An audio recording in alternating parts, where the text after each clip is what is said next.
बिस्मिल्लाहिर्रहमानिर्रहीम, अस्सलाम वालेकुम। मैं हूं मखदूम शहाबुद्दीन। 23 अक्टूबर 2025 जुमेरात का आगाज़ हो चुका है। कुछ इंपॉर्टेंट डेवलपमेंट्स हैं नाज़रीन कराम। आपको मालूम है कि अफ़गानिस्तान की सरजमीन का पाकिस्तान के ख़िलाफ़ इस्तेमाल होना पाकिस्तान के लिए एक बहुत बड़ा कंसर्न है, एक बहुत बड़ा इशू है। और अफ़गानिस्तान की सरजमीन को भारत की तरफ से पाकिस्तान के ख़िलाफ़ इस्तेमाल करना, that is even a bigger concern. और इस वक्त जो अमीर खान मुत्तकी का दौरा भारत है उसने अपने बहुत से रंग दिखाए, लेकिन जो सबसे तशवीशनाक डेवलपमेंट है वो अब हो चुकी है। और अफगानिस्तान में भारतीय अड्डा जो है अब उसका कयाम, इस हवाले से कुछ इंपॉर्टेंट डेवलपमेंट्स हैं जो आपके सामने रखनी है। इसके साथ साथ पाकिस्तान और भारत के बॉर्डर पर एक पुरस्कार धमाका हुआ है।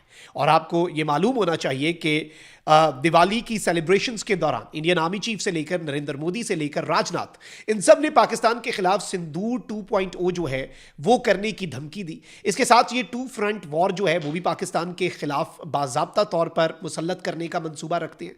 तो कुछ चीज़ें हैं जिन्हें डिस्कस करना ज़रूरी है। और कुछ फॉल्स फ्लैग ऑपरेशंस जो हैं वो भी इंडिया की तरफ से इस वक्त ना सिर्फ प्लान किए जा रहे हैं, बल्कि बहुत से तो ऐसे हैं जिन्हें एग्जीक्यूट कर दिया गया, एक प्रीटेक्स्ट बनाया जा रहा है, एक जवाब बनाया जा रहा है। क्योंकि डोनाल्ड ट्रंप की तरफ से बराह रास्त मोदी को मना किया गया कि अब दोबारा जंग नहीं करनी, तो अब भारत को कोई ऐसा जवाब चाहिए कि जिसे बुनियाद बनाकर, क्योंकि नरेंद्र मोदी की पॉलिटिकल एग्जिस्टेंस इस पर डिपेंडेंट है कि वो पाकिस्तान के साथ जंग करता है या नहीं। इस चीज को आप जहन में रखिएगा।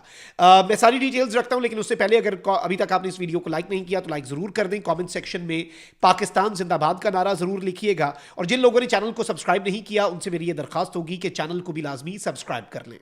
अब सबसे पहले तो एक और चीज़ जो समझना इस वक्त हमारे लिए बहुत ज़्यादा आई थिंक ज़रूरी हो चुका है वो ये है कि अफ़गानिस्तान वाली साइड भी it's a big challenge, still it's a very big challenge for us. और जो अफ़गान तालिबानी रिजीम है उन्हें थोड़ी बहुत अकल उनके ज़हन में डालना कि वो भारत की प्रॉक्सी ना बने। लेकिन जब अमीर खान मुत्तकी जो इस तालिबानी रिजीम के सो कॉल्ड वज़ीर ख़ारजा हैं, जब वो भारत गए 6 रोज़ा दौरे पर, तो उस वक्त इंडियन मीडिया ये कह रहा था कि तालिबान ने हमें खुद ये ऑफर किया है कि भाई आप हमें रिकग्नाइज करें, आप हमें लेजिटिमेसी दें और हम रॉ जो है उसका रिटर्न अफगानिस्तान के अंदर प्लान करते हैं। As per are sources, even जो अमीर खान मुत्तकी का वफ्द है उसके अंदर GDI, general directorate of intelligence, Afghani intelligence agency के लोग भी डिप्लोमेटिक कवर के अंदर गए हुए थे और वो पूरी अपनी तैयारियां कर रहे थे और बाकी चीज़ें। अच्छा, भारत जो है अब उसके हवाले से मैं आपको ये बता दूं कि भारत के अशरफ गनी दौर के अंदर एक जाल बिछा हुआ था।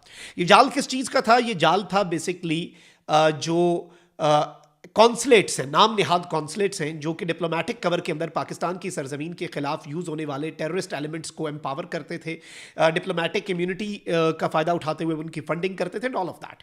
अब वो सारा मामला रुक गया। अब भारत जो है उसने नाज़रीन कराम, और बहुत कम ममालिक में से भारत एक है, भारत ने जो अमीर खान मुत्तकी से वादा किया था उसके दौरान भारत के दौरान, और अब इनकी एंटी पाकिस्तान स्टेटमेंट्स का शायद ये फल है या पाकिस्तान के खिलाफ इस्तेमाल होने के लिए एक टूल के तौर पर इस्तेमाल होने की जो हामी भरी है उसका ये फल है। लेकिन द हिंदू रिपोर्ट कर रहा है कि जी India upgrades technical mission in Kabul to embassy with immediate effect.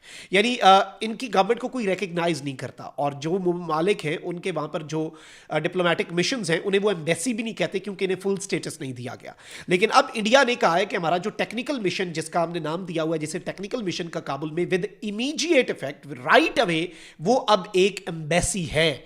और इससे हुआ यह है कि तालिबान एडमिनिस्ट्रेशन के एक्टिंग फॉरेन मिनिस्टर के दौरे के बाद इसे बताया जा रहा है कि ये जो 4 साल के बाद भारत ने आफ्टर 4 years रीओपन किया है इस अपने एम्बेसी को, और इसके under the umbrella of this embassy India plans to reopen the consulates. और वो उन सूबों के अंदर, चाहे वो कंधार हो, पख्तिका हो, खोस्त हो, वो तमाम तर सूबे जो पाकिस्तान के बॉर्डर के साथ लगते हैं, बड़ा स्ट्रेटेजिकली प्लेस करके इंडिया चलना चाहता है।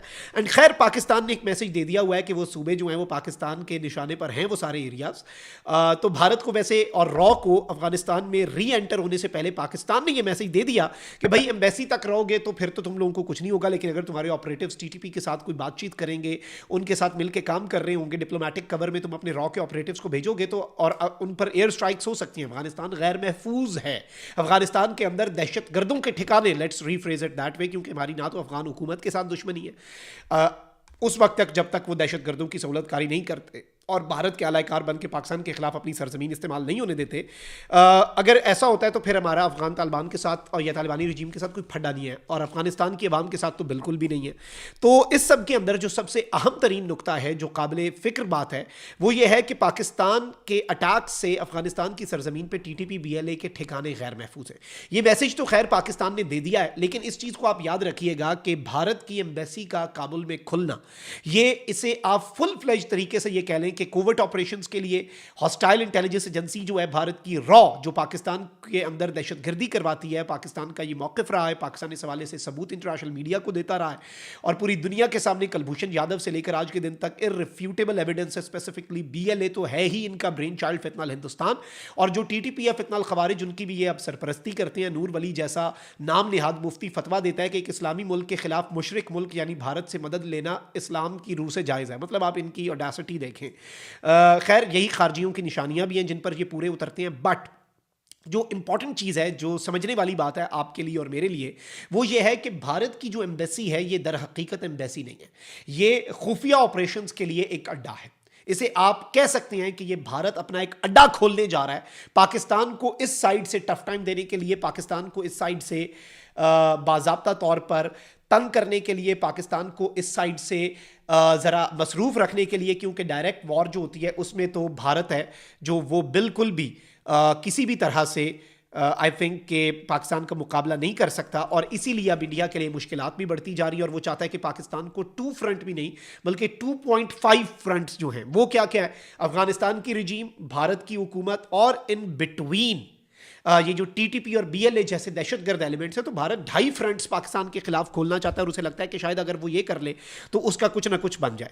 तो ये चीज़ आप जेहन में रखिएगा। और अब भारत का जो अड्डा खुला है ये तशवीशनाक है। इसके साथ अब भारत की तरफ से जो भारतीय पंजाब के अंदर वो कह रहे हैं कि पाकिस्तानी फौज जो है वो ड्रोन्स के जरिए एंटी टैंक गन्स जो हैं वो खालिस्तानी फ्रीडम फाइटर्स को प्रोवाइड कर रहे हैं। बहुत बड़ा इल्ज़ाम। फिर मकबूजाबादी के अंदर कुछ इन्होंने ID ब्लास्ट के अंदर फौजियों के मरने की खबरें चलाई, ये भी एक प्रीटेक्स्ट तैयार कर रहे हैं। अब अचानक से खबर आती है इंटरनेशनल बॉर्डर के ऊपर, राजस्थान पाकिस्तान इंडिया के इंटरनेशनल बॉर्डर जो कि राजस्थान है उसके करीब, और खबर ये चलाई जाती है कि मिस्टीरियस एक्सप्लोजन्स हुए हैं, कुछ पुरस्रार धमाके हुए हैं, और उनकी वजह से ये जो पूरा बॉर्डर रीजन है, स्पेसिफिकली इंडियन साइड इन राजस्थान, वहां पर कुछ पैनिक देखा गया।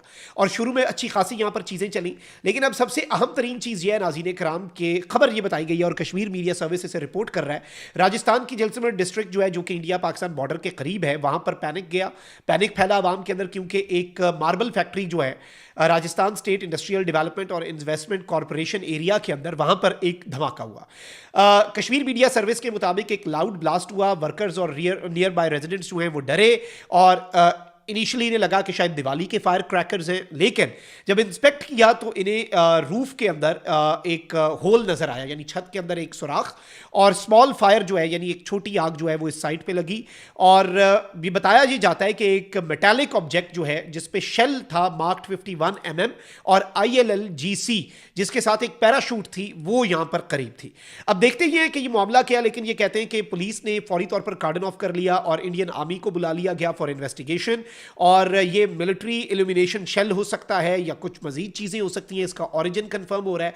और इस फैक्ट्री की प्रॉक्सिमिटी चूंकि इंटरनेशनल बॉर्डर के करीब है, तो इस हवाले से ये कहा यह जा रहा है इंडियन ऑफिशियल्स की तरफ से कि we will be treating this as a very serious security concern, और ये क्रॉस बॉर्डर मिस फायर या एक्सीडेंटल ड्रिफ्ट भी हो सकती है। और अब रेजिडेंट्स को कहा गया है कि विजिलेंट रहें, और कोई सस्पिशियस चीज आपको मिले तो आप हमें बताएं। तो अब ये कह रहे हैं कि हम ये भी इन्वेस्टिगेट कर रहे हैं कि भाई ये क्रॉस बॉर्डर कोई चीज तो नहीं आई, चाहे मिस फायर ही क्यों ना हो। तो ये भी एक तशवीशनाक चीज है कि ये क्यों हुआ है, और इस पर भी हम नजर रखेंगे। डेवलपिंग स्टोरी और भारत की जो हरकतें हैं वो तो वैसे ही हमेशा से ही मशकूक रही हैं। अल्लाह निगहबान, पाकिस्तान जिंदाबाद।